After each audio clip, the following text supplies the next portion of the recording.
Hang on. Hang on.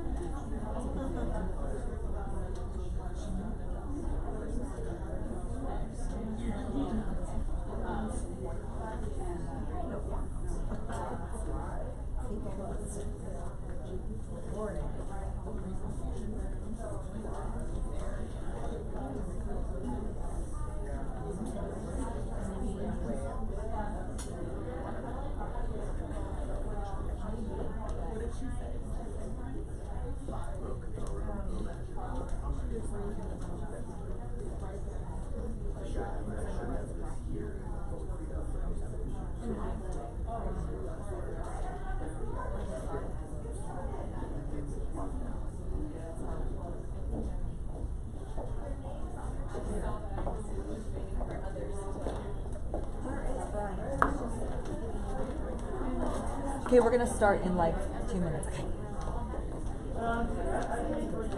Thanks for having us.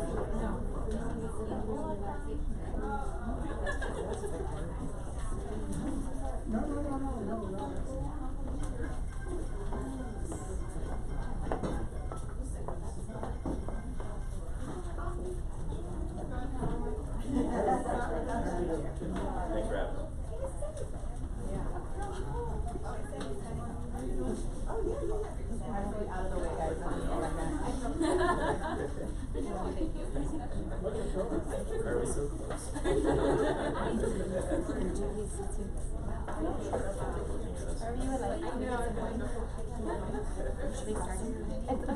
You guys come on here. I was like, wait, No, they're no, sitting you over put that for there. you guys too?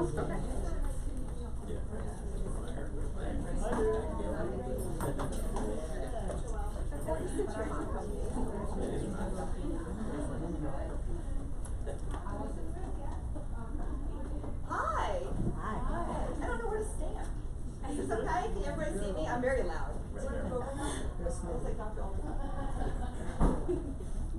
So I want to thank everybody for being here. The Wellness Matters Speaker Seminar Series is something that we have been dreaming about for the last 6 to 8 months. We got together as a group, as a staff, and we said, you know, we always talk about hormones and the things that we provide here, but the kind of people that are interested in hormones are also the kind of people that are interested in wellness, in integrated medicine, in looking beyond traditional medicine. And so we wanted to offer something that would give those people an opportunity to learn about the full body, about complete wellness. and not just always focus on hormones. So that's where the concept of the Wellness Matters seminar series began, and it took several months to go out and find the amazing people that you have sitting here. We wanted to bring you the absolute best across the board in every area, and that's what we've got. And so we, again, started thinking about what's the best way to introduce the seminar series to the public. And we thought, well, what if we had everybody here at one time? That way you can come and listen, you can hear what they have to say, ask questions, and then from there, decide which of the seminars were most valuable to you, your life, your goals, things you're dealing with, and then you could come to those. So, guess what? We did that, and that's why you're here. So this is the first Wellness Matters seminar series, Meet the Panel. How the night's gonna go is I'm going to introduce each of the speakers. They are sitting in order of when they will be speaking. After I introduce them, I'll have them say a little bit about themselves, what they do, a little bit about what they're gonna be speaking about. When they're done, I'm gonna ask each of them one question. I'm gonna try to stuff them a little. And then we'll open it up to the audience, and you guys can ask questions. We'll do that until 7:30, at which time I think the air conditioning will go off, and you'll be time to go. Okay. Also want to let you know that we are videotaping, and we are live streaming to Facebook. Okay. So if you're uncomfortable asking a question that's personal, knowing that, don't ask it. And I'm 100% confident that they will answer your question privately when the night is over. Okay, I just want you to be surprised by asking a personal question, and then you're on Facebook tomorrow and your friend goes, so I didn't know that, blah, blah, blah. All right, so just know that. And I wanted to introduce our amazing staff, but they're out doing what they do best, which is dealing with stuff. So, oh, there she is. Come here, come here. At least we got one. This is Amanda Brown, who is our Director of Patient Services. Some of you who are patients here know who she is. And she's an amazing resource for not just hormones, but just all things wellness. So if you need anything, come find her. And Patrick's floating around, sounds like. All right, you guys enjoy. And then I also just want to take a minute before we start to talk about how the rest of the year will go. So if you've seen any of our videos, you know we talked about providing a binder. We're not going to provide one tonight because there's really no topic we're talking about. But this is what the binder looks like, okay? And you'll get this when you come to a seminar. And inside the binder, you'll have the recap of the entire year. And then you'll have a divider, and whatever the speaker is. And if you come to the first one, you can bring the binder back, and then we'll add to it. If you don't come to the first one, you come to the second one, we'll give you a binder with 1 and 2, and so on and so forth. And then it'll also have a little bio about the speaker, like a few bullet points that are the most important topics about their presentation, and then a personal project. So the personal project is something unique that we are doing. How many of you go to conferences and you have great ideas while you're sitting there, and then you go back home and you don't do anything? Right? It happens all the time. But we didn't want that to happen to you, because if you're going to take the time out of your schedule to show up to talk about your health, we want to give you an action item and have something accountable to you so that you actually put that action into practice. So that's what the personal project is. Each of the speakers have come up with something pretty cool that you're going to do for 30 days from the time you leave until the time the next presentation comes about. And to help you do it, we're inviting each person, if you wish to join, to a closed Facebook group that will be moderated by our social media expert, Annie Schiffman, and she will be asking questions. You can talk to other attendees, and just kind of a resource for you to make sure that you are doing what the personal project was, so that you can get the value and the benefit. And you must register. Registering tonight does not guarantee you a spot for the next one. As you can see, we have limited seating. We actually had way more people sign up than we did have chairs, so I'm a little happy that some people didn't come. But you definitely must register in order to make sure that there's a seat. Otherwise, we won't turn you away, but unfortunately, you'll have to skip. Okay? All right. Any questions before we get started? All right, let's go. So our first presenter is a man you may have seen before. This is Dr. John Carazella. He is a physician and the owner of this facility, Florida Center for Hormones and Wellness. He will be speaking 3 times throughout the seminar, throughout this series. The first one on hormones, the second one on sexual wellness, and the third one on metabolism. Would you like to say a little bit about yourself? Sure. Well, I'm Dr. Carazella. A lot of people call me Dr. John or Dr. C. And I was an orthopedic surgeon for 25 years or so, and through a bunch of life circumstances found myself trying to look for a change. And I ended up in wellness medicine, and I'll tell you what, it was the best thing ever to happen to me. This kind of medicine is so much fun because even as much difference as I made as a surgeon, I make a bigger difference in people's lives and health than what I do right now. I completely retrained and went to University of South Florida and got a master's degree in nutritional and metabolic medicine.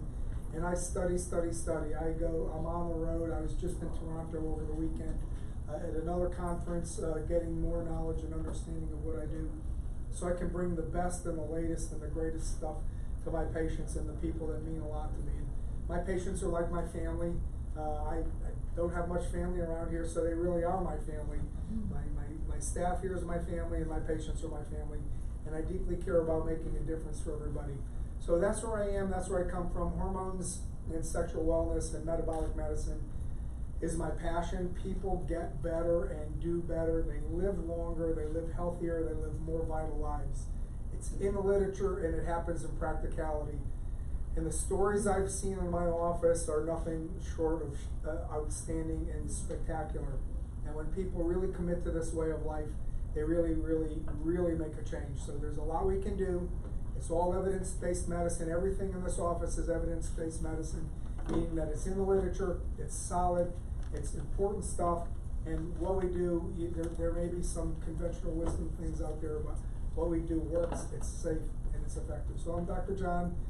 Again, this is my place. I have the best staff in the world because without them, I wouldn't be able to do it, so I thank them every day. And I think we've got a good series. I hope you all enjoy it. Thank you. And I'm not going to tell you who I was.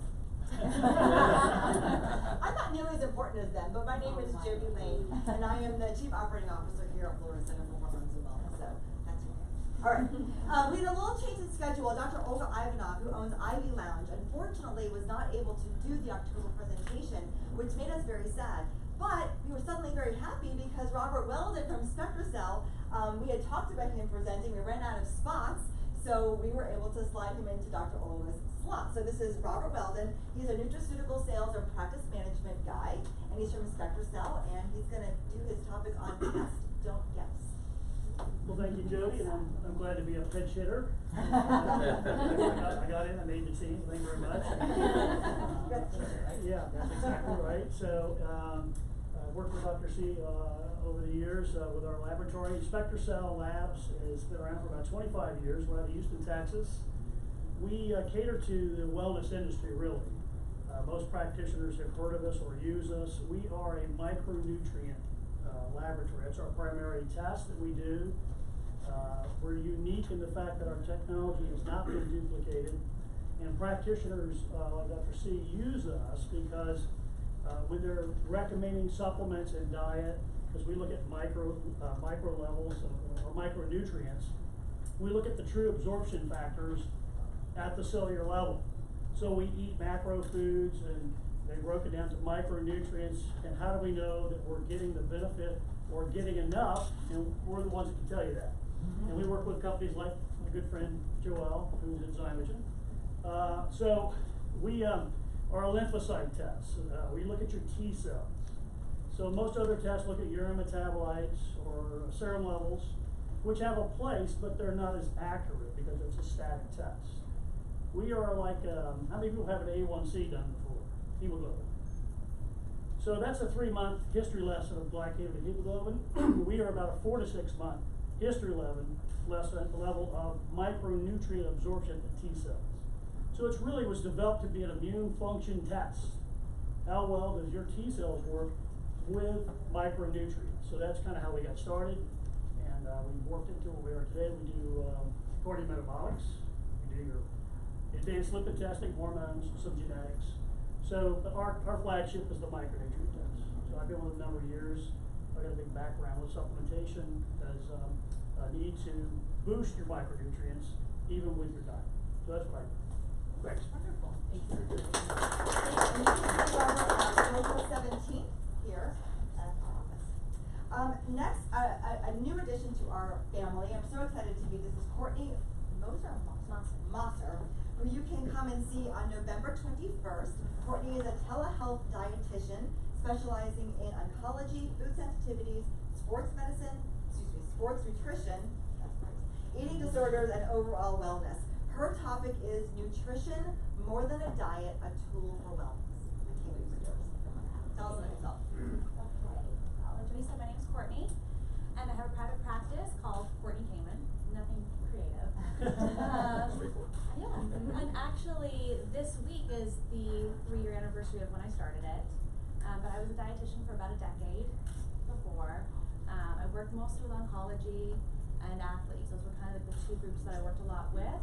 So I have a little bit of a different direction that I come to when I work with my patients, because I normally don't work with weight loss. It's more, how do we improve the way your body's functioning, whether it's for, athletes or for disease and wellness. So the weight is secondary and the actual health and wellness is primary, and that's kind of why the topic is put out that way. It's more than a diet. It's, we use nutrition to do everything. It fuels us, literally. So I look forward to talking to you guys in 2 months. right before Thanksgiving, right? Yeah, right before Thanksgiving. There you go. Perfect time. Well, right after Courtney in December, on December 19th, is Joelle Daniel. Joelle is an integrative and functional medicine consultant with Zymogen, and she is going to be talking about supplements are not all created equal. Hi. So she said, my name is Joelle Daniel. I've been working in this industry for about 23 years. And I started as being one of those walking wounded patients that stumble into Dr. Carazella's practice. And I found this lifestyle, and it helped me so much. I never had to hear the S word again, which is surgery, and just really changed my life. I work for Zymogen. We are about 17 years old. Prior to that, we were a large distributor for another company that distributes supplements. We wanted to do things a little differently. We wanted to label test everything. In the end, the final product. The reason is the New York Attorney General's office did a national study where they took 14 products off of many different retailers. So 14 from CVS, 14 from Walgreens, Costco, GNC, and they assayed them or lab tested them to make sure that they met label claim, and not one did. And all but 2 had contaminants. So it is the reason I do what I do, and I'm very passionate about it, but I also walk the walk as well. So I'm excited to share that with you. Joelle is a wealth of knowledge. I'm not very sure. Next is Dr. Saima Badi, who is a licensed and certified acupuncturist, certified diplomat of Oriental Medicine, and owner of Awaken Orlando. Her presentation is going to be after the new year, our first one of 2020, on January 16th, and the title is Good Shen, the State of Being in Great Health. Thank you, Jody. So my name is Saima Badi. I consider it a total honor and privilege to be asked to be part of this group. It's just like so obvious how much these people care about people. So I'm glad to be recognized among them. And just like on your guys' team, it really is. I carry Zymogen in my practice. I got, nutrition is my background. It's so crazy. So I was studying nutrition, and I was diagnosed with something called mesial temporal sclerosis with temporal lobe seizures. So in layman's terms, I was having a bunch of seizures and no one knew what to do about it. And it looked like maybe brain surgery, but that's also a terrible idea for you. Prognosis is we should just start having a different kind of conversation.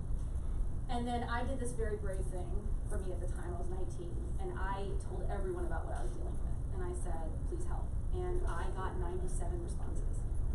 And I wrote every single idea down, and I tried acupuncture. That was number 7 on the list. And I found an acupuncture physician who worked with me for 2 years, and it was the longest I'd ever gone without having a seizure, and I saw something else was possible for me.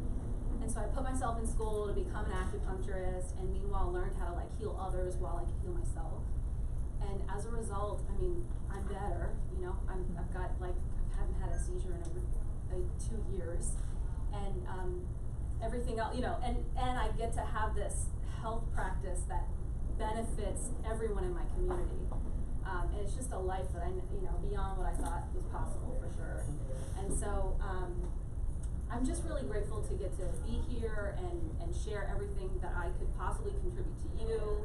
I think that healing is a journey. There was someone that me and Melissa actually are in partnership together. You're gonna hear from this brilliant woman in just a minute, but it's like we're all on a healing journey. So I don't want anyone to be misled about like we're somewhere you're not, or that there's somebody healthier than, we're actually all on this healing journey. And I feel as lucky as you might that we can share in this together. So thank you.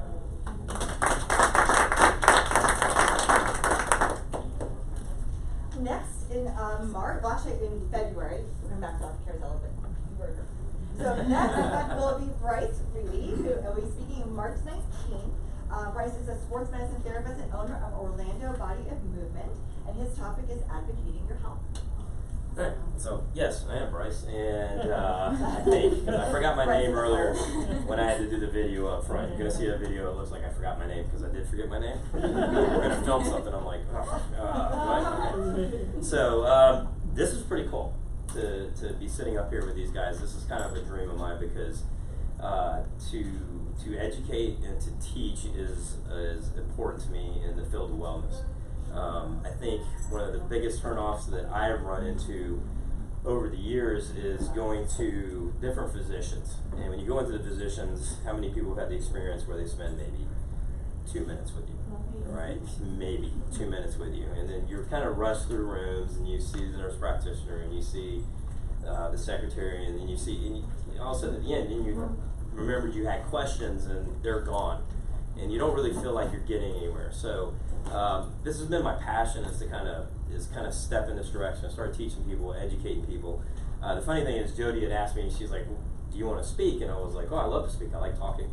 And my wife would attest to that, she's here. So anyway, but she's like, well, what do you want to speak? And I'm like, advocating for your health. She's like, what are you talking about? And the reason, I was like, I'll make it up as we go. So as we get a little bit closer. Reason is that a little bit like Dr. C, I come out of a background of orthopedics. I have a sports therapy degree from the University of Florida. I've worked with orthopedics as their right-hand man. I've been in that system, and it's fine, and it has a place. But I've also, between that and the physical therapy, have experienced what I deem not to be quality care. Not because of the people who are working in it, just because how the system was set up. And so over the years, as I worked in physical therapy, as I worked at high schools and clinics and everything else like that, I noticed there was an inordinate amount of people who really just weren't getting better. And I'm sure that you ran into that a lot. And you're like, okay, what's going on? We had created these silos where there's a lot of individual practitioners and some communication, but we stopped treating the human as a human. We started treating them as a body part. And so I kind of started developing a system where we actually started looking at the holistic approach to therapy. So just because somebody came in with an elbow injury, we didn't just go to the elbow. We started looking at their whole functional movement system to see what was going on. Because why is this elbow breaking down? Why is it not getting better? And then the more I did this over the last 10, 12, 14 years, is the more I had people coming in telling me, I've been to this doctor, I've been to this therapist, I've been to this practitioner, I've had an x-ray, I've had an MRI, I've had injections, I've had this, I've had surgery, and I'm not getting better. And so that was the one thing that with our system that I wanted to create, was a way that we could actually educate our clients, that we could integrate ourselves with other medical professionals that were like-minded, and then find a way for people to heal quicker. Now it's a journey, it's a never-ending journey, as you said, but it's something that we want to get on, and we want to get people moving forward and believing in their health. And so that's really where the advocating for health is going to go, is we're really going to talk about how do we kind of guide you in that direction? How do we kind of cut out a lot of the runaround that you're experiencing out in the system right now? And so as we get closer, it'll get a little bit more detailed, but I kind of left it a little general for that particular reason, because we do so much at our office, from acupuncture to massage therapy to chiropractic and the way we teach in our office is that those are titles, that's what our education is, but that's not the healing component of what we're doing. It has to integrate, it has to work together, and it has to be a system of healing that's beneficial for our clients. And so that's what I get a chance to speak on here, which is going to be awesome. And if anybody sees the marks on my neck, that's not my wife. That was actually my acupuncturist attacked me today. So, and that, by the way, has been one of the most. I started working with an endocrinologist. I worked with an acupuncturist. I've worked with a chiropractor personally myself, because we also have to practice what we preach. And my health has, tenfold increased. So hopefully, when it comes my turn to speak to you guys, when you get here, I can really open up some avenues. So, cool? Thank you very much. We've done that to me. Yeah. Okay, next we have Melissa, Shown and Shine. Sun and shine. Who I'm so excited to have here. Melissa is a massage therapist, yoga instructor, and owner of Radiant Massage and Skincare. And her topic in April 16th, is mindfulness, creative practice to connect with yourself, your surroundings, and people around you. Hi. So I'm Melissa Sun and Shine, and I have been teaching yoga for over 10 years now. I was an insurance underwriter forever before that, right? And realized that I was completely stressed out. I didn't even know I was stressed out. I was experiencing panic attacks, and people were like, "Did you have a stressful day?" I'm like, "No, I'm fine, I'm good, like whatever."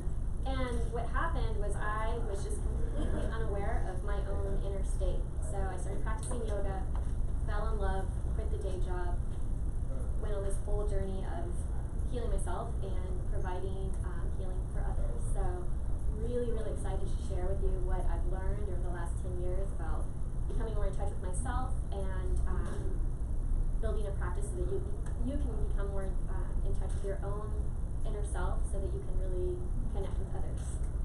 Yeah, can't wait. Then in May, Dr. C will be back to talk about metabolism. But in June, so what's the one thing, we're mostly women, okay, there's a few guys, but what's the one part of our body that has to look good before we leave the house? I made my husband bring me products so that I can stand up here tonight. Our hair is very important. And especially as we get older, it gets thinner, it falls out, it gets brittle. And so we invited Jamie Olson, who is a market partner with Monate, which is a product that we actually endorse and we sell here, and I've been using it for years. And she's going to talk in June 18th, about how to have more good hair days. Hi everyone, thank you so much. I feel extremely honored and a little nervous being surrounded by such amazing people, so thank you for allowing me to be a part of this. So like Jody said, my name is Jamie Olson, and recently I got extremely sick and lost 50% of my hair. It is growing back, and it's because of these products. But in the process, I learned a lot about health and how I went to over 13 different practitioners, and they had no idea what to do with me. I had a rash and eczema from head to toe. My hair was falling out in clumps. No one could help me, both modern medicine, Eastern medicine. It ended up being my breast implants, so I'm also an advocate for breast implant illness, and but because of that, I lost most of my hair. And as women, and I just passed on my crown, but I was a national title holder for a pageant. So here I am, supposed to be a beauty queen, and I was not so beautiful, and I'm still trying to get back to that. But I realized how important our hair is, and how having a bad hair day or losing your hair, how that can completely destroy your confidence and really it could destroy your life. As something as simple as hair, and people are like, oh, get over it, just wear a wig. And you, Dr. C saw me, Jody saw me in my wig, Stella, I named her. That only lasts for so long, and then the summer hits and it's hot and it's itchy, and so what can we do to improve our hair? So I am so excited to help you, and it doesn't matter if you've lost your hair, if your hair is frizzy or whatever. I have a lot of exciting information and help in that department. So I'm very blessed to be able to share this with as many people as possible because hair, as silly as it sounds, is so important. So thank you so much for allowing me to be here. And rounding up the series, we were saving the best for last, is Dr. Tony Mazzinegro, Dr. Muzzy, who is a board-certified family practice physician and the owner of Optimum Direct Care. And I'm not going to give away what that is because I'm going to let her explain it. It's the coolest new advance in how you can see a doctor. But her topic is going to be insulin resistance. Thank you so much, Jody and Dr. C. And I also feel very honored to be here amongst a really great group of people. And you guys all have such unique and inspiring stories. And I'm happy for all of you guys to be a part of this journey. So my name's Tony Mazzinegro. I am a family practice doctor. I've been in practice for about 9 years. And this year, my brother and I co-founded Optimum Direct Care, which is a direct primary care practice. We're located in Dr. C's old office, actually. If anybody hasn't been there, less than a mile from here. I could throw a softball and hit you over this. So direct primary care is a membership-based model of primary care delivery. And so patients pay a monthly fee to have access to the doctor. And just like Bryce was explaining, pretty much all of you have probably experienced the frustrations of being in the healthcare system as a patient. And I've been there recently with family members. It's a vulnerable and lonely experience, and you feel rushed, and you feel like for some reason there's never enough time for the patient to ask you questions that are unbelievably important. And without having answers to these questions, patients leave kind of feeling empty and unfulfilled by their interaction with their doctor. And so direct primary care is sort of a solution to that problem, because as opposed to the general model where insurance kind of drives everything, now you remove that third party involvement in your doctor-patient relationship. And now you just doctor, patient, and you tackle things head on with probably 3 to 4 times as much time to be able to be spent during those visits, because nobody's busy billing and coding and validating what the medical visit was about to some third-party payer. So patients have full access, text, email, and all of that. So I wanted to discuss with you guys, it's going to be in like a year from now, is it July, insulin resistance, because this is something that is, I think, really at the heart of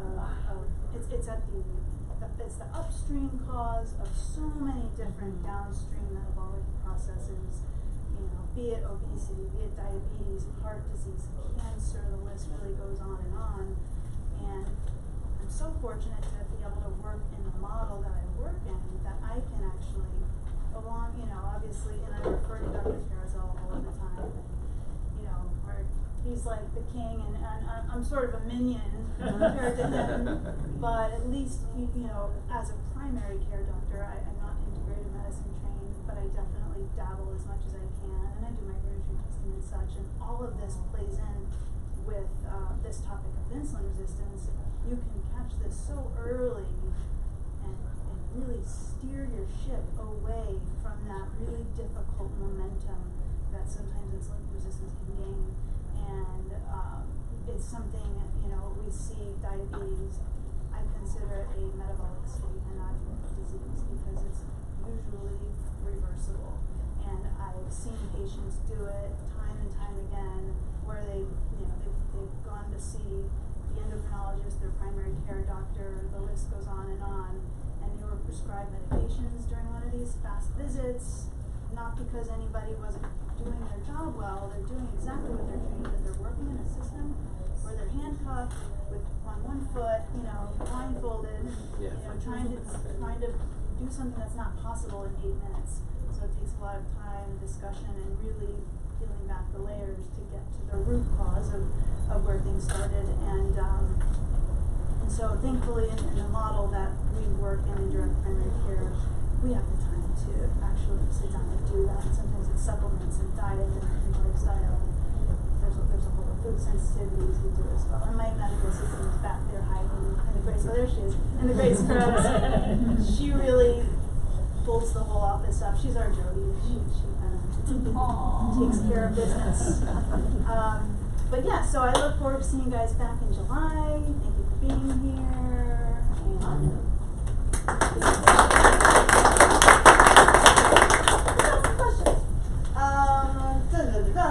And Gemma, is there anything different about the products made at Zymogen versus the ones that we could buy from Publix or like Whole Foods? Absolutely. First of all, I mentioned a little bit when I introduced myself that we check our products, the end products, to make sure that they meet label claim. And we do that in our own analytical services laboratory, but we send it out to an independent laboratory to verify our results. So you know when you get a bottle that it has what's inside is on the label, nothing more and nothing less. Also, I didn't mention that we're manufactured right here in Orlando in an FDA registered facility with many different certifications, which I'll get into if anybody has any additional questions. It's a very cool place. It's a very cool place. I did a tour, and I remember on the tour something that I heard was it's not just the product when it's completed that's tested, but you guys actually test every ingredient that comes in, right? Like we do. We qualify all our vendors, and we told our vendors we were going to do this when we opened our manufacturing facility. And believe it or not, because we do the additional testing, and this is not the norm in our industry, so I don't want you to think, oh, well, doesn't everybody do that? They don't. But when we first did that, and we would reject over 50% of the raw materials that were shipped into us to make supplements because they weren't active ingredients, and they would send us UPS labels for other supplement companies to slap on and ship them to them to use. So I know they're being used. That's wow. Okay. That's a pretty Okay, I am going to ask another question, and then I have to run. My third piece of paper didn't come down. All right, you can talk a lot. Okay, the question I have for you is: we know what hormones can do to alleviate symptoms of aging, but how can optimized hormones help behind the scenes to improve your life? Well, that's a really important question because, many people will come to the hormone doctor for the first time because they don't have energy or their sex drive is down, and those are probably the top two things that people think that the hormones do. But the reality is when you go into hormonal decline, your physiology starts to change, and that's when you start to deteriorate, and that's when you start to really feel the effects of aging. So, hormones behind the scenes are responsible for so many things. For example, when your estradiol levels drop, estradiol is responsible for prevention of dementia. We were just talking earlier that some of the proteins that build up in your brain, the neurological tangles and the proteins the amyloid and the tau proteins and the various dementia things, that those can be substantially inhibited from forming when you keep your estradiol levels high. Okay, so there was a study that was done not too long ago that showed that women that are on estradiol therapy have a 5 times less chance of getting dementia than women who don't get hormone therapy. And yet we hear all of these negative things about estradiol, and then you go on and you look at women that are optimized and men who actively elevate their estradiol levels. They actually have better sugar and cholesterol metabolism. So if your estradiol levels are optimized, you're going to have a less of a chance of developing type 2 diabetes. You're going to have a less of a chance of developing the cholesterol problems that develop heart disease, okay? And when your estradiol levels are high, you get less osteoporosis. I was just reading a wonderful book, and for anybody that's interested in looking at it, it's called Estrogen Matters, okay? This book actually debunks many of the fallacies about estrogen and all of the bad things that people think about estrogen. The guy doesn't go far enough. He's a traditional doctor, and he talks about Premarin and Provera being the answer, and we all know that those aren't the answers. But the beauty of the book is that he really gets into the studies and explains why all of the studies that are out there that try to suggest that estrogen is bad, it's not bad. It's ideal for men and women and men, And it's important to optimize estradiol levels. And when you use the biologically identical estradiol, it's safe, it's effective, it's very healthy, and the literature is overwhelmingly in the support of the metabolism and the physiology behind it. So that's a little bit about estradiol. The same can be said about testosterone and progesterone and thyroid. And these hormones are so misunderstood by the traditional medical community, and yet there's an abundance of literature out there. I mean, I kind of tell my patients, if you went to a neurosurgeon and he said you have a brain tumor, you go, oh, I got a brain tumor, you got to take it out. And you go back to your family doctor, he goes, I don't know if I would do that. You're going to look at him and go like, what's up with that? He says, oh, the neurosurgeon is training. So you're going to like question your family doctor. All due respect, family doctors are wonderful people. And people like Dr. Muzzy are fantastic in understanding the whole picture. It's just sometimes all of these doctors aren't as educated to the degree in a specific area. They don't know orthopedics the way the surgeon does. They don't know neurosurgery. They don't know ENT. They don't know hormones like we do. And so to understand that the hormone doctor knows the physiology behind it, and it's not just all about sex, which is one of my taglines. It's about physiology, it's about health, it's about wellness, it's about longevity. And our goal around here is to make you all to live to be 100 and to do it in a wonderful and a spectacular and a very vibrant way. So there's a lot behind it, hormones. It's just not about sex, it's about physiology and health. Great. So what would you do, or would you tell somebody if they came to you and said, I've tried every diet under the sun, I work out regularly, and yet I still cannot lose weight? Okay. I would first want to know the whole history. You know, I love to hear all the little things. Maybe there's something emotional, maybe there's a lot of chemicals in their hair and skincare products. A lot of times we don't lose weight when we're overloaded with toxins, which we all are. So sometimes just kind of taking some of those out. You know, there's the hormones point. You know, like if you're really stressed and you have lots of cortisol and all whole slew of things that you would understand better than I would, but that plays a role. So it really depends on the person, their personal history, and really what's going on in their story. Those are the top two things I think about. So if someone said, then would say to them, like, maybe stop dieting, like actually like take a break from that. And for sure, because, and this is something that he said earlier, is that when you really focus on the weight, a lot of times then you don't see that. Weight should always be the secondary. I said that earlier. We should focus on the overall what's going on, emotional, physical, spiritual, all of that. And this whole, I love this panel of people because we all seem to be about that. Look at the whole body, look at the whole person, and the weight will come when the other things are looked at.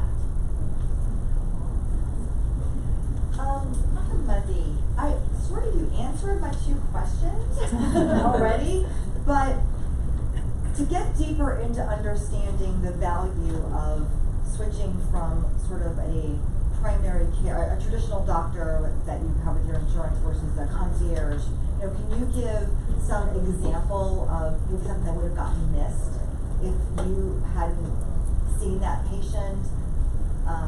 Yeah, I mean, let's see. So specific example might take me a minute to think of, but there are plenty of times where if you just sit down with somebody, which we do an hour and a half of our initial patient appointments, and go through their whole history, you'll find that something as easy, you know, somebody who's labeled IBS their entire life, not to put that in quotes, like it's not a thing, but some people go their entire lives thinking they have IBS, and they've been to GI doctors, say, and they've prescribed them X, Y, or Z hundreds of dollar prescription per month. And you might suggest, you know, like, has anybody gone through your diet with you? And usually the answer to that question is no.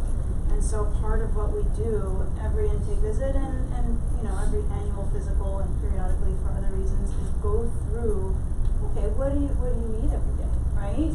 Have you done something so simple as pull out gluten?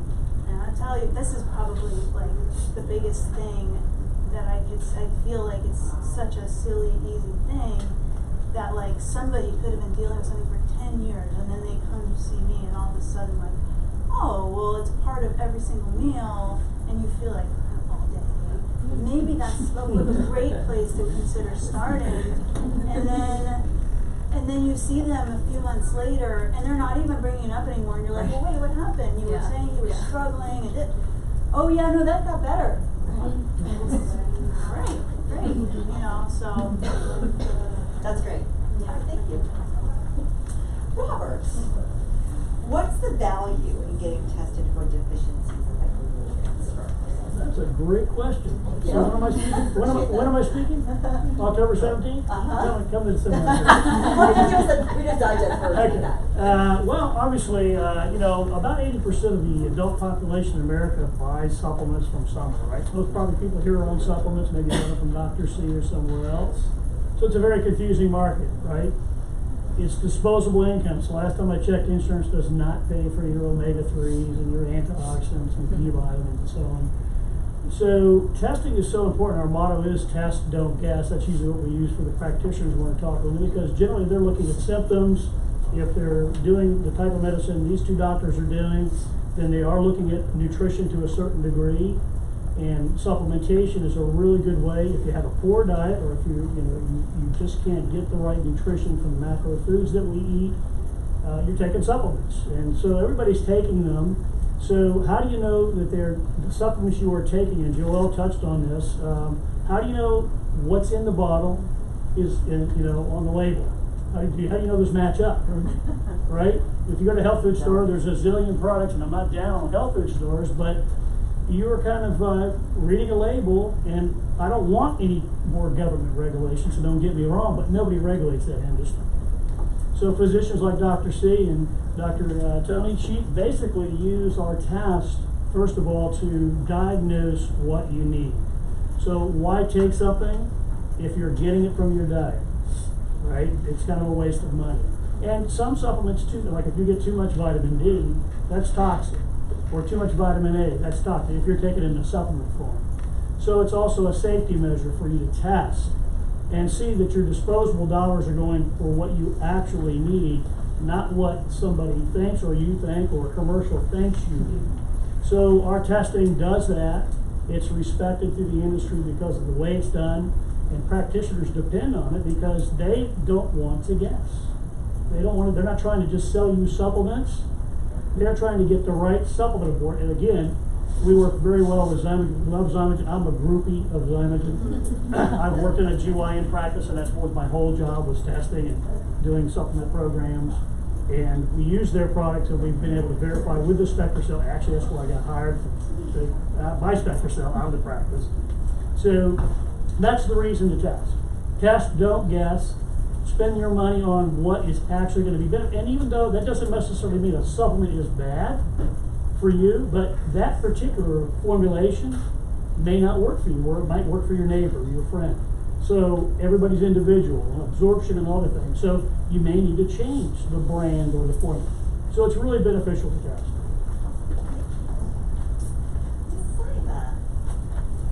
How does acupuncture actually work? I mean, people are a lot of times a little squeamish about it. It seems kind of weird, but tell us how. Oh, it is. So great question. I get that question more than anything else. I actually get, does it work, more than anything else. Oh my goodness, one of our favorites is here. Okay, good. Hi, Ann. Hi. So how acupuncture works. So we know that we have blood that runs through our body. Yeah. And we know that we have lymph that runs through our body, and we know that that these pathways are carriers for all of our nutrients. Like that's like a basic understanding of, right? So we don't often think about this, right? But there's energy that moves through our body, and even though you can't see it, it's not like it moves chaotically through your body, because if you break down every other system, there's nothing really chaotic. Everything's on a track. And our energy moves in the same way.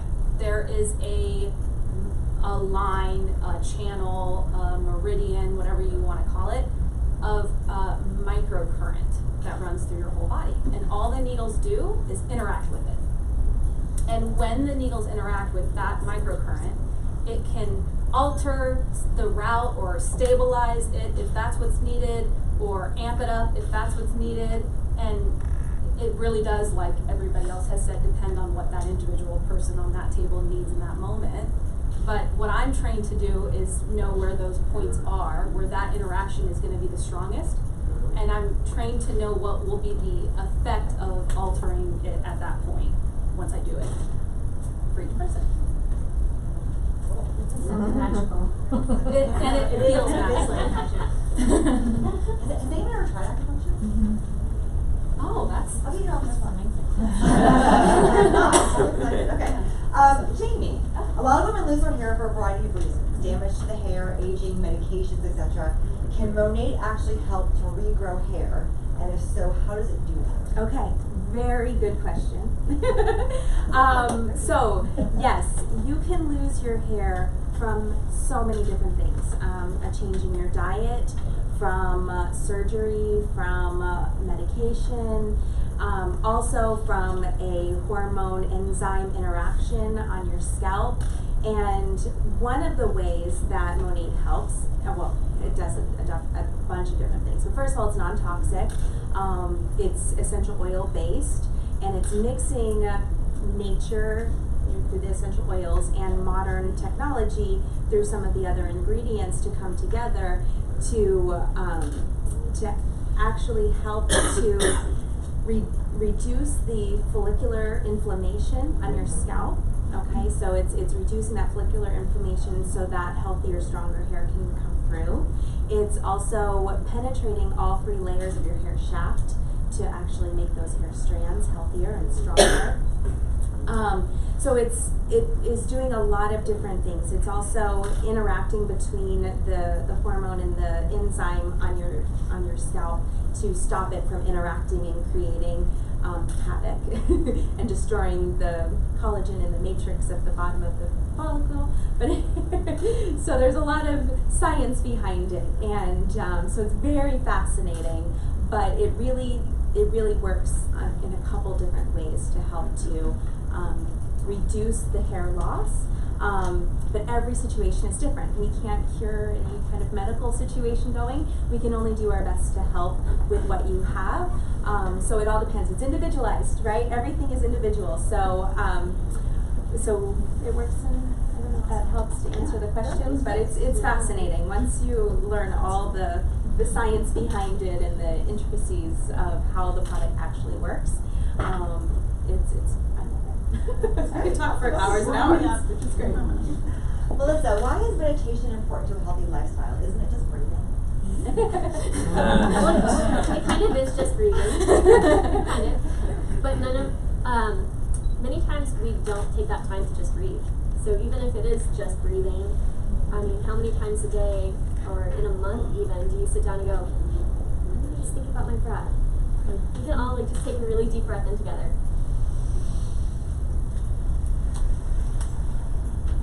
Relaxed and better, right? So bringing that awareness to your breath and taking that time out of your day to just take those deep breaths can really kind of close out all of the other stressful factors that, raise the hormones and change your physiology and all those things. So yeah, that's why it's important to a healthy lifestyle, is regulating everything, taking that time for yourself. Anecdotal. So Dr. Muzzy happens to be my doctor. And about 6 months ago, she handed me a prescription. You remember this? And it said, meditate. Nothing to go to Publix to fill up my pharmacy, but just go home and meditate. I love that. All right, Bryce, you're last. Yes. What is the difference between functional therapy and standard physical therapy? All right.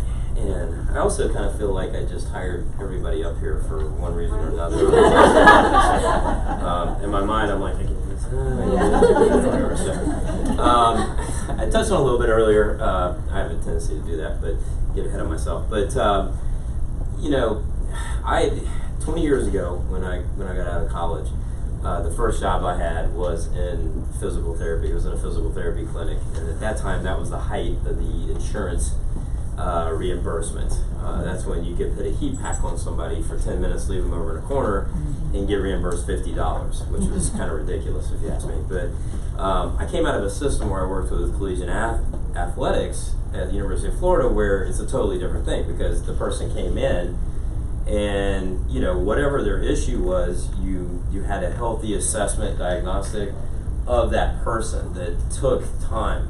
And then as those individuals started, whether it was an acute or a chronic injury, you kind of started working with them in regards to their sports performance. You know, how do they need to move? What is the limitation? What's going on? How did this accident or injury occur? And everybody was involved. You know, nutritionists were involved, strength coaches were involved, the therapists were involved, the doctors were involved, and it was this really great system, because we had to turn around and, you know, play a major SEC opponent on Saturday, and the coach only cared that those guys were going to play ASAP, because this is big dollar sports. And then I get out and I start working in the clinic, and it's like a totally different treatment process. People were coming in with an elbow injury, and I've been lucky to be around some really great and intelligent people in all the medical field as I progressed over time. And you can always learn something from everyone. And when we were getting into therapy, people would come in and let's say they had a knee injury. Well, we would go to treat the knee, and I'd go to the head therapist, and I'm like, what? I mean, I don't think this person's knee is the issue here.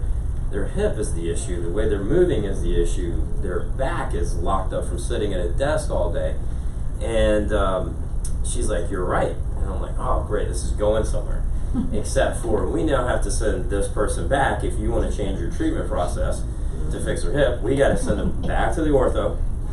The ortho has to sign correct off on the paperwork. They have to go get another MRI or an x-ray. Then they can come back in so that we could actually treat. And so like Doc said down here, I mean, people's hands are just, they're tied. And because of the system, because, you know, at the end of the day, everybody needs to earn an income and needs to be able to feed their families.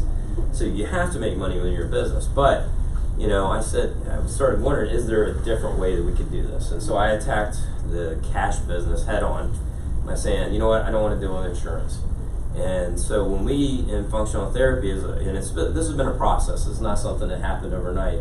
As we started putting together our staff and our team and working with individuals, going to different continuing education, seeing how it's done in different professions, and a lot of the functional movement has started coming around. Recently, we were able to bring people in, and our assessments they're 40 minutes long. And you may come in with I get all the time, like a common injury is the SI joints down in the sacrum of the hip. And for guys, if they throw this SI joint out of whack, they, you know, this is where we get the pansy thing, because we end up laying on the ground. We can't even get up and move. We're like, oh, you know, crying to our wife, help me, stand on me, do something. I can't go to work tomorrow, whatever. But for females, which we deal with a lot, and that's also very irritating to me, because the females run into a lot of walls when they go to places with different issues. And so there's a different treatment scale for females in a lot of places. You know, one of them being adrenal fatigue or something, you know, like, oh, you're crazy. But believe it or not, that happens in the physical side just as much as it does in the endocrine side. And so with a female, when they have that happen, they're a little bit more lax in that area. Because they're more lax in that area, it builds up over time, and it ends up in their neck. And a lot of times they come in with neck pain. But we actually start and say, all right, we're going to have you do functional movement. We're going to do a squat. We're going to have you bend over. We're going to have you reach. We start with a lot of movement patterns after we take a history.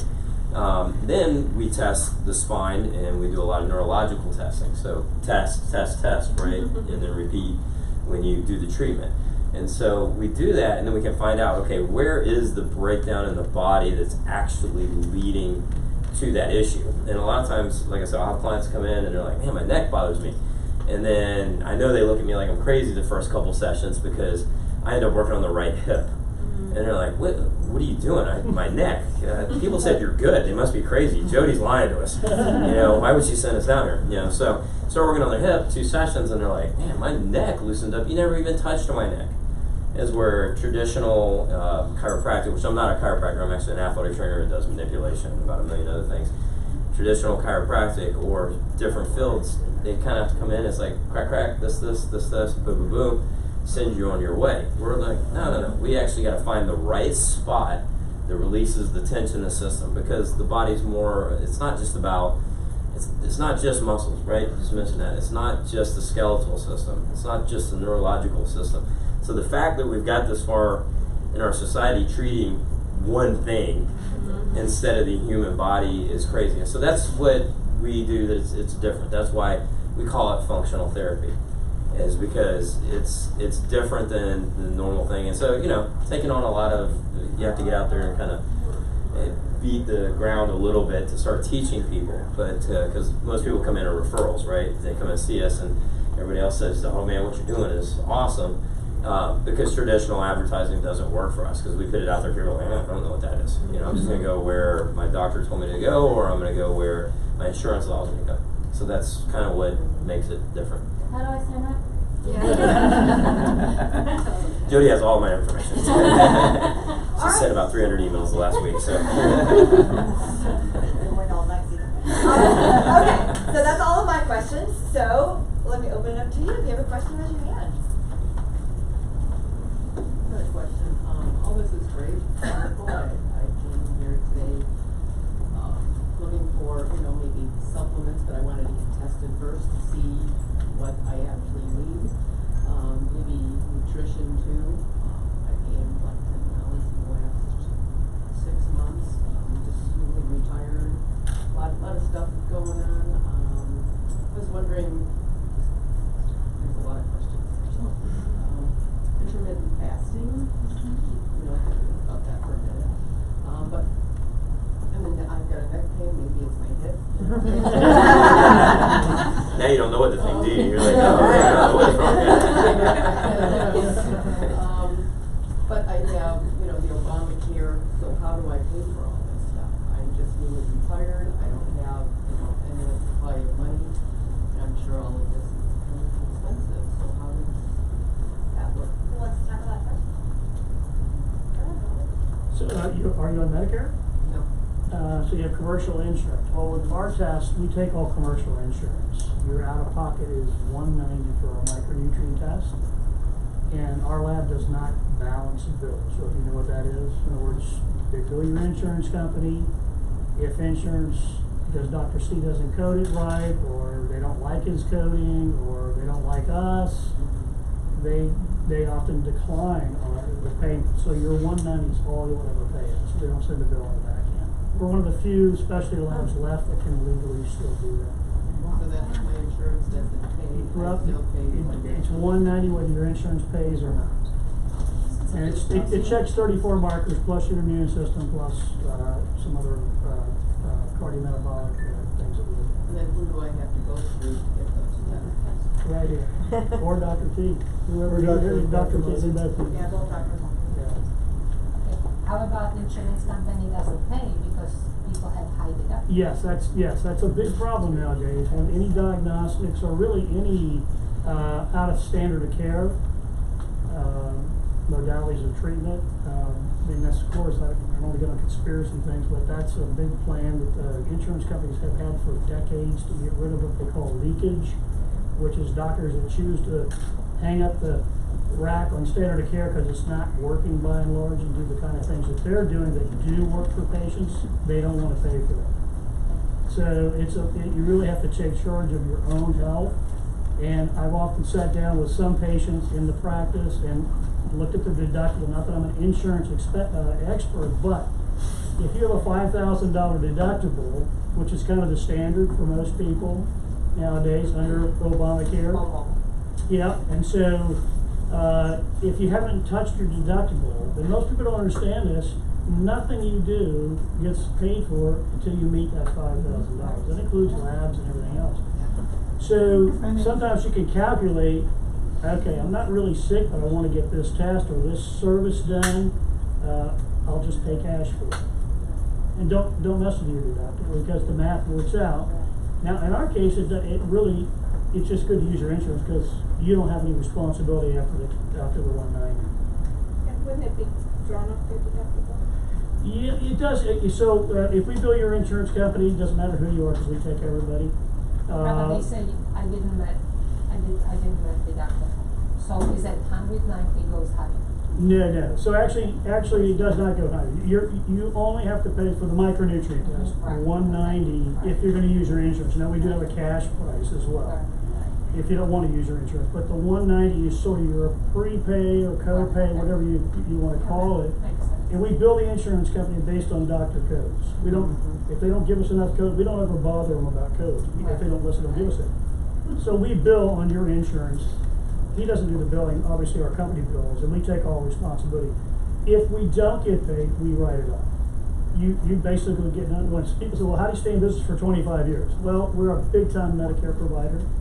Medicare is probably our best payer. Love Medicare. So, they pay, your copay with Medicare is only $88 out of pocket. So, cash price is $390. Cash price is $390. And Dr. C will do it any way you want to do it.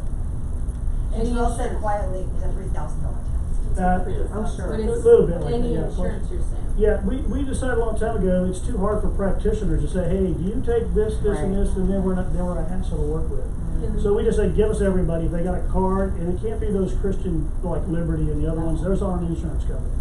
It has to be an insurance company, even if we've never heard of it. I've seen one from Jamaica we actually took. So, if we can bill an insurance company based on CPT codes, we'll take it, but we'll do it, and Medicare. So we cover all insurance models and cash. You can't go wrong with this. Yeah.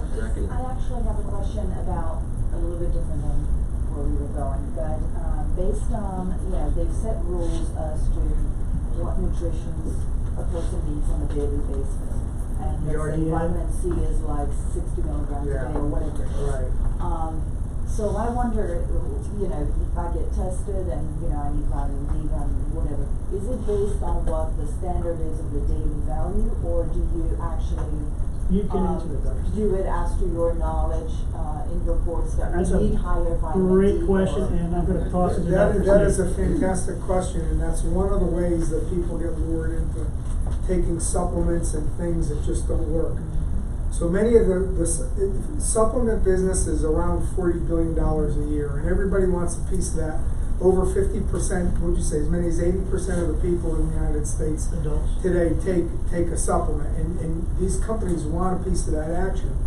And there's margins to be made because of people don't understand. So when you go buy a supplement, if you're trying to get a wellness benefit, many of the supplements that are just trying to make money will put in what's called the RDA, or the recommended daily allowance.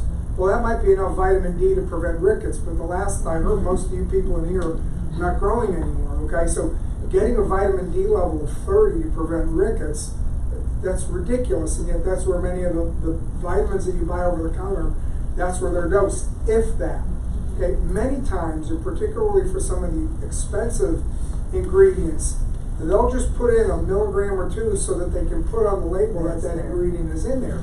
And it's like, one of my favorite stories right now is like, so let's suppose that you go to the emergency room with a kidney stone, okay? And you got a doctor in there that says that, well, I don't think morphine works for kidney stones, okay? And he goes in, he says, well, I'm gonna give you 1 milligram of morphine. Well, of course it's not gonna work. You need 30 to 50 milligrams, but yet he proved he can make the statement, well, I gave him morphine, it didn't work, so therefore morphine doesn't work. It's the same thing with a lot of the supplements that you get over the counter, the less than reputable ones that are just trying to make money. They'll put 1 milligram of an ingredient in there where you need it 100, but yet it's on the label and people go, oh, I heard you need to have that. And they go, oh, I'm getting a vitamin that's just as good as yours. I go, well, no, it's not. And and I deal with it all the time. So the point being is that RDA it really was based upon our understanding of nutrition going on 100 years ago. And what we now know is that a normal amount is nothing near what the optimum amount is, and the optimum amounts are continually being revised upwards because of the new science that's going on, and yet this doesn't make it into the literature, or when it makes it into the literature, there's so many people that just have what's called confirmational bias against understanding this. So, well, I heard that vitamin D only needs to be 30, that's it, 1,000 IU a day, and that's all you need. And when they see people that I put on 10,000 IU a day, They go and their family doctors have strokes. Yeah. But they heard that too much vitamin D is bad. Yes, it is. When you get a vitamin D level, the toxicity occurs at levels over 400, okay? But when you go 110, which is really an optimum level, but it's outside of the range, the family doctors that don't understand, they have strokes because they think they're going to end up with kidney stones and cardiac calcifications and all these things. Where the literature says they heard high is correct, but it's 400 is high, not 110. And so the important thing, again, getting back to the question is that RDA is not the number that you need to pay attention to, number one. It's the optimum number. Only specialty trained doctors that are involved in nutrition and metabolic medicine usually understand those numbers. People like Tony, she knows it a lot more than the average doctor because she's plugged into this kind of stuff. But you got to be really, really careful. And I'll tell my patients, I go, listen, if I'm going to give you a recommendation, expect that it's going to work. You better be taking a pharmaceutical grade product from a top tier nutraceutical company. Because if I give you a recommendation and you go out there and take your own supplements and come back and say it doesn't work, so I can't be responsible for that because I know most of them are not going to work. That's a great point. And so we do, just to add on to that was a great explanation. We do use the RD, we do make recommendations on our report, if you've seen our reports. If you're deficient on a particular micronutrient, we give you a supplemental page about what that nutrient is, what it does, what's some deficiency symptoms, food sources you can get, increasing your diet to get that. But some of our data, it does have the RDA in it, which is extremely old technology, like World War II stuff. So we use that, but we also use a mix of that with some current IFM, International Functional Medicine models, A4M. We use a combination, and we have a whole staff of RDs and MSNs that research all this data, because we make recommendations to the practitioner, which are very, very conservative. So if you're low on vitamin C, for example, intracellularly, we may make a recommendation, but most doctors, like Dr. C and Tony, are very knowledgeable. They know that's just way too low for. We don't see the patient, so we're making conservative recommendations. So when you get our report, and it says this is a recommendation for this particular patient, 500 milligrams of X. Most times doctors will just override it and say that's way too low. I need to do this. Always listen to the practitioner, because we're not really in the business of telling you what you need to take. It's for the doctor who has no nutritional background, which we have a lot of them have known. They're just getting into functional medicine. It's a guide for them, for someplace for them to start with a patient if they have no nutritional background whatsoever. That makes sense. So let's move on to Sure. the question. Yes. Thank you. Quick question to follow up on Yeah. that. Does your report or your test go directly to the doctor, or does it go to the patient? Goes directly to the doctor. Whoever or whatever doctor orders it. Which your doctor doesn't order it, then you would never get it, right? Well, you can get your report by HIPAA law if you do a test. Well, a doctor normally orders it. If you're going to use insurance, a practitioner has to order it. Has to have an MPI number, an So you insurance have to number. request it and they'd have to order it Or you can buy it directly from from you. us directly. Heck, we have a consumer. $190 It's or $390? No, it's $390. So I mean, it's $390 across the board. All practitioners who do cash, they charge the same thing that we recommend them to charge. We'll make it affordable, but it's you have to have a doctor order. And there is a lot of patients that go to the primary care and say, I don't even know what that is. They wouldn't know what it was. Well, they do order, because I have them call. They call me, and I'll get them a requisition, make them an account Do you have a temporary. business card? Yes, I have a sample of the report if you want to look at it. Okay. I want to make sure we have Sure, everyone's sorry. questions answered. So yeah, no, you're fine.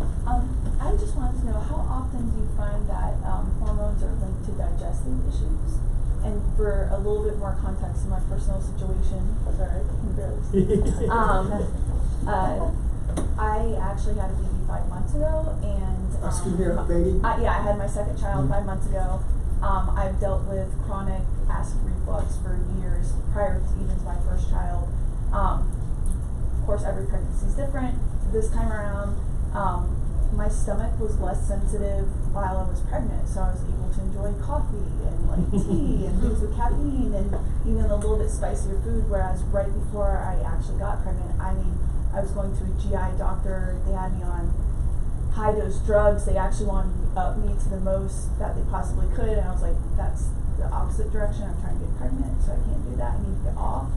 And so I was eating a very bland diet, but nothing was getting better. Get pregnant, again, stomach seemed to be better, and then as soon as I stopped breastfeeding, my hormones again, it's only 5 months ago, so there's still time for hormones to get back to normal. But I've started seeing the symptoms again, although I did recently cut out dairy because an endocrinologist actually recommended that in a seminar or event similar to this. I cut that out and immediately noticed a difference, but still there's sensitivity there, and I'm just curious to know what the linkage is possibly to hormones. Well, I mean, hormones are involved in pretty much every system, okay? The linkage between hormones and gut or stomach is not as tight as in a lot of other areas. But there's no question that there are certain things that everyday doctors don't necessarily understand about digestion. And one of the funny things that almost seems paradoxical is sometimes the sense of heartburn that you have is actually not due to too much acid. It's often due to too little acid. Because the key is that acid triggers the stomach to open so that the food goes down the right way. And if you don't build up enough acid to open up that lower sphincter, the contents of the stomach build up because it's not being stimulated and they actually go the wrong way. So one of the things that's kind of a paradox that you have to look at it is that, and that's one of the things that you can take a look at. Certainly anybody that's having any stomach or reflux, they've just got to get off of gluten, at least give it a good 4 to 6 month trial. And you know, then there's other things that we can do. I mean, we do a top to bottom gut analysis on people that, you know, have issues such as this. And there's a lot of things that we can do, whether it's from dysbiosis or, you know, digestive issues or pancreatic issues or, you know, chronic H. pylori. There are certain tests that we can do to find out these things. And, you know, food sensitivities is another big one. Understanding exactly what your food sensitivities are and getting rid of those sometimes can make a world of difference. And then, you know, then when you really get your head banged against the wall and you're at the end of your line anymore, we can just always go to a traditional, just complete elimination diet, which is a very difficult, time-consuming, year-long process that works in a lot of people. It's just really painful, and that's where the food sensitivity testing can kind of short-circuit that sometimes. So yeah, it's the hormone connection isn't there. Certainly postpartum women do have a lot of hormonal issues and see a lot, and it's so misunderstood. Just giving women postpartum something as simple as progesterone can change their lives, and no one seems to know that, even the GYN doctors. You think that it's in Spiroff's book, this big thick green book, it's in there. They're supposed to read it in training. I don't know why I know it. I'm going to get it shortened, but I don't know. Anyway. I want to mention, when I teach about a supplement called HISDAO that we have, the DAO stands for diamine oxidase. That's the enzyme that metabolizes histamine when it gets to your gut. When you are pregnant, you make a lot of, your body goes, oh my gosh, I need to protect this fetus, so I'm going to make a lot of DAO. And you'll be able to eat just anything you want. But you probably have a DAO or a histamine issue or the ratio in your body, and the minute you have that baby and start breastfeeding, your DAO drops again, and then you go back to having your GI issues. So I would really do some research about high histamine foods, which, and the other hard thing about that is you can eat a nice slice of fresh cantaloupe, cut up the rest of it, put it in your refrigerator. The first time you eat the cantaloupe, the histamine content's quite low. 3 days or a day even later, the histamine now is high. So you didn't react to it the first time, but you did the second time or the third time. And there are supplements you can take, like HISDAO, that you would take. Another indication, so I talk about, you're the classic person. I could eat anything when I was pregnant, now I can't. That's a clear, to me, sign that, oh my gosh, it's probably DAO. The second thing is when and if you ever drank red wine. Do you get a headache, or how do you do? Do you sneeze? Do you get red? I actually saw an Eastern medicine doctor years ago that told me to cut out mint, caffeine, and red wine specifically. Alcohol definitely irritates my stomach, but I stick to the white wine because she told me to do that. So I actually don't really drink red wine. So red wine, mint. But it does make me really red. So just something to talk to Dr. C about would be, or I don't know if you're Dr. Muzzy, Dr. C, but to talk certainly about the histamine, their questionnaire you can take in some foods to avoid. Who has a question? So, go ahead. How does the journey begin then? So if somebody comes to you, what are the first few steps to kind of, analyze a person and make recommendations? how to like Well, start I their mean, journey? everybody is different, so it depends on what they're coming in for, but, I mean, we're primarily, our primary mission is hormones and metabolic balance, okay? So, I mean, most women that are coming in the age group that we see, we're gonna get a hormone analysis, and sit down and talk, but, you know, it's really in that first office visit, in the first hour and 15 minutes that we're together, that the true direction comes, and so if it's a question of, you know what you're in for, you're gonna call and say, I wanna come in for my hormones, okay, that's fine. Or you're gonna say, listen, I've got these, you know, metabolic and, you know, physiological issues, and maybe we wanna talk about something different. And then, you know, it might be me, or, you know, it might be something that's more up with Dr. Muzzy's alley than mine, so that's why we work so well together, because we kind of read each other pretty well. We know what my strengths are, I know what her strengths are, and I mean, you can't know it all, but it starts with that visit, coming in and sitting down and talking. Yeah, I just wanted to know, I don't know if it's for Joelle or Robert, how do I optimize my supplements to make sure I get the most bang for the buck? Yeah. I'm a big proponent of testing and not guessing, because what I often hear from doctors is that patients walk in with little grocery bags full of supplements that they've gotten from all different places, or heard an ad on TV, or a friend said, take this, or whatever. So I think testing, not guessing, is really important. I would also get a better quality. I would much rather take, Zygogen supplements have all the active forms of the nutrients, which means you're going to absorb them better and you're going to use them better. And so why not I'd rather see somebody take less of a bunch of different things that aren't like that, and I think you get a bigger bang for your buck taking things that are active. But certainly also spending the time and the money to go to a doctor on either side of here. We've got two that can look at your nutrition and say, maybe you don't need that, maybe you do need this, and testing is a good option. I actually have a question. Sure. So, I'm a former professional athlete, my husband is as well. And I work with my friend Joanne, she actually invited me to this tonight. We work at Golf Channel. And a couple years I experienced my first ever panic attack. I played at the highest level of my sport, never ever experienced it.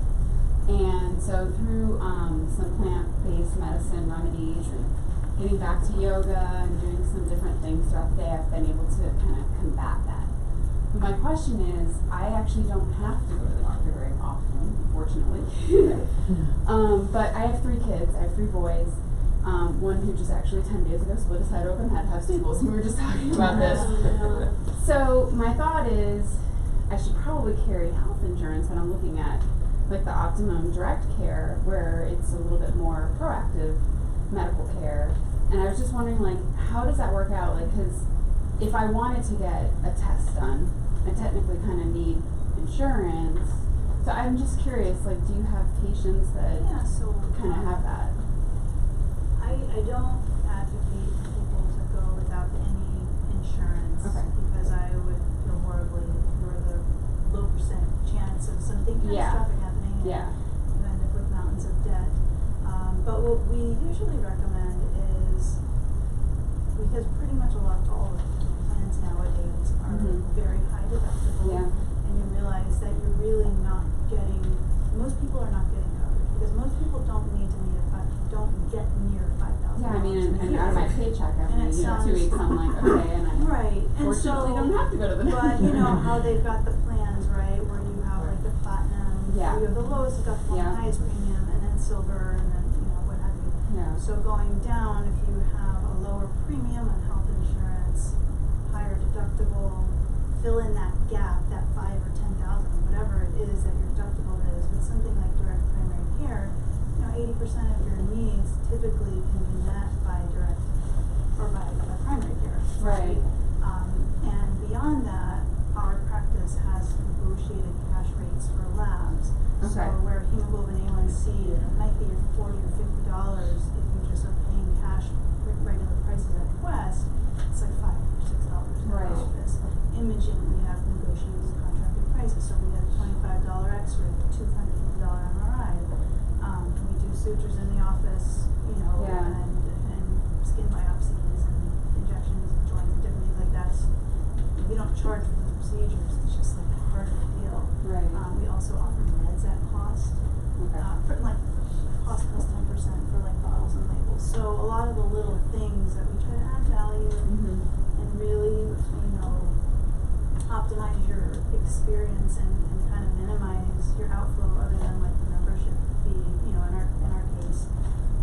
So it's kind of nice for people who have family, busy working parents, and you can't take a half a day to go sit in the nutrition's office. Yeah. When you might have been able to text me your rash, we bang it out with a quick prescription, and it's as simple as that. Yeah. Once you know, and it's different from telemedicine, pure telemedicine, because we know you, right? We do that initial visit and we spend an hour plus, hour and a half, getting to know your history better. Then when you call and you're sick, you're going from that foundation of actually having an understanding of the, and your beliefs and philosophies on your approach, because everything's different. So I guess, did that answer your question? It Yeah, kind it of sounds fits in like that gap of people who have a deductible. Have but your then, but if you have a insurance, deductible of $5,000, Yeah. you're in trouble if you actually need some stuff, right? Because then you're Right. you're paying insurance prices for everything. Right. And you're talking 4 times, 5 times as much. Your MRI might cost $1,300 instead of $1,900 Right. or whatever. And so we can't unfortunately can't apply those costs then to a deductible. Right. You chose the cash route, you just gotta go with it. And then if you ever end up having, catastrophic event, then you still have to meet your deductible. But There's another thing out there also. Our family, because we actually fairly healthy family, and we spend like $800, and which is crazy considering that other insurance plans are $1,800, $2,000 a month, whatever.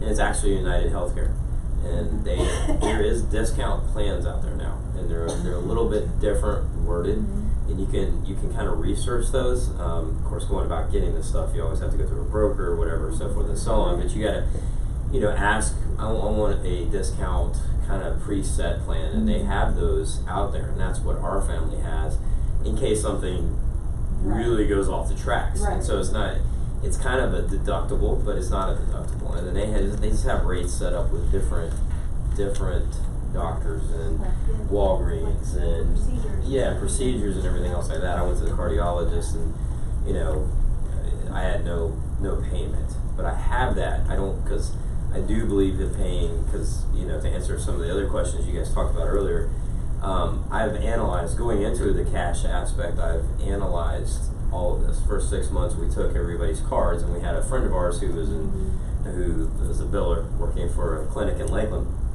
We were like, we just want to run these numbers and see where people are at. And I'm with you. We need the catastrophic stuff. We need to have those things at the high level. If you end up in a hospital for 3 or 4 days, God forbid, that can be $25,000, $30,000. Yeah. So then $5,000 doesn't seem like a lot at that time. But when we ran the numbers and we were looking at most deductibles, it was just right at $5,000.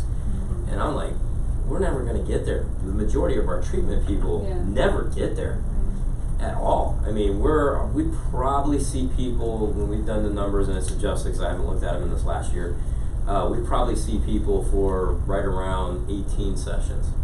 And we set our rates appropriately on that. We charge about $70 a session. And you start doing the math, and you're like, all right, well, that's $1,400. They would have never got there anyway. And just much like you talk about, if we do any KT taping or we add any service, it's all under one price. It's included. It's like, it's not, well, we got to add this on and we're adding cost to this, or we're adding this on and we're adding cost to this. But there's different options out there, and I don't want to knock the whole insurance thing too much. It is kind of one of my platforms, but it is my soapbox. But again, not the conspiracy type stuff or whatever, but what we've been shown and what we've been taught, we've almost been brainwashed into, this is what you do. Yeah. And it's not the healthy way. And so when we talk about expenses, or I have clients all over the place, from $1 million athletes to individuals who are retired that are living on a set income. And so it's, everybody sitting up here is different, because we take that into account. We look at that and say, what is the best treatment protocol for that individual, which fits financially? not everybody can come see me 2 or 3 days a week. It's just not, it's not feasible for me to think about that. So then as somebody who's a healthcare provider, then it's my job to say, what can you see me? How can you see me? What can I give you? What advice can I point you into? What exercises can I give you? What should you do between gaps? Now people are almost scared sometimes to come in and they'll say things to me like they're like, I can only do so many sessions and I need to kind of stop now for a little while, and and then it freaks them out because I'm like, oh, okay, that's totally understandable. Let's do X, Y, and Z until, maybe a follow-up 5 months down the road, 3 months down the road, or whatever it is, and, make it fit for you. Because, what we don't want to do is add stress. Right. Because that leads to inflammation. And inflammation then leads to this cascade of effects that causes all kinds of problems. So the last thing we want to do is get into that. And so there is a lot of options out. Like, this is great. And my family's going right here. Yeah. As soon as I get home, I'm going to get her card. Actually, I'm going to take it to my wife and be like, we're doing this, because I have 3 kids. But at the same time, we feed them as healthy as you can, kids. They're going to fight you sometimes or whatever. And we take care of our health personally as best we can. Now, freak things happen. But there is a lot of plans out there that gives you a lot of variety in what can be cost affordable. But then also, you're not just giving money to the atmosphere every single month. I mean, have you seen, where's these guys' corporations located? Look at their buildings and stuff like that. I'm in the wrong place. So anyway. Well, over time, is there okay to take one more question? I have a comment. Okay. Not a question. Okay. A comment. So, I'm a consumer of these services because I'm here because I was considering coming to see this doctor. I've checked out a few other doctors, but I've already spent maybe over $5,000 on a different type of doctor. Just wanted to change doctors. And I'm also an insurance agent. I sell health insurance, Medicare, all of it. I say that to say there's a need for these services insurance does not address. While you need your health insurance for catastrophic reasons, it may not be health, it may be an injury that causes you to need your insurance. You may go broke if you don't have it. There's also a need here that insurance doesn't address. And your health is your number one asset. Without your health, you have nothing else. So whatever you need to do to be able to afford to take care of your health, that's what you need to do, because the health insurance company is about their bottom line, not you. So. Yeah, I saw a quote once that said something about I just got to make a quick comment on that. The problem with healthcare today in the United States is it's not healthcare. It's sick care. They wait until you're sick and they give you a pill. Most of the people, everybody up here is concerned about keeping you from getting sick. This is healthcare, yet we're the ones that many times are put on the outside. Healthcare is proactive. Sick care is taking care of sick people. It's a wonderful debate, and I wish we could take her all night. Does everybody have this sheet? Yes. Okay, great. So hopefully you were able to kind of hear what they had to say, make some mental notes or actual notes that you want to come back to. If you're a speaker and you haven't already seen this gentleman, Jacob, right there for your intro, make sure to see him before you leave. And I want to thank you all so much for being here. I really appreciate it. And we're not leaving.